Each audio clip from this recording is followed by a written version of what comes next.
Especially master ప్లాన్లో ఉన్న encroachments, master ప్లాన్లో అవుట్ సైడ్ ఉన్న ఎంక్రోచ్మెంట్స్కి సంబంధించిన పట్టాస్ డిస్ట్రిబ్యూషన్ జరుగుతుంది, అవి ఇంకా రెగ్యులరైజేషన్ జరగలేదు కదా అనేది మనకి వచ్చిన మెయిన్ కంప్లైంట్. ఆ కంప్లైంట్కి సంబంధించి ఎంక్వైరీ జరుగుతుంది. జాయింట్ కలెక్టర్ మేడం ఆధ్వర్యంలో ఒక 3-man కమిటీ వేసుకొని దానికి సంబంధించింది అంటే ఇది ఎప్పుడు జరిగింది, ఆ పాత ఫైల్స్ అన్నీ కూడా తీసి ఎప్పటి నుంచి జరుగుతుందని ప్రొసీజర్ జరుగుతుంది, ఎంక్వైరీ జరుగుతుంది. బట్ ఇది జరుగుతోంది, ఎంక్వైరీస్ జరుగుతున్నాయి, విఆర్ఓస్ని పిలుస్తున్నారు, పాత తహసీల్దార్స్ని పిలిచి మాట్లాడుతున్నారు. ఈ ఎంక్వైరీ జరిగిన ప్రాసెస్లో ఉండగా వెరీ రీసెంట్లీ ఒక కంప్లైంట్, ఒక పర్సన్ వచ్చారు, ఒక public.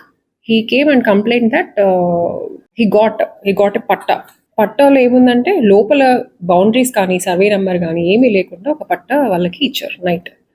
So he complaint that ఇలాంటి పట్టా ఇచ్చారు అని కంప్లైంట్ ఇచ్చారు.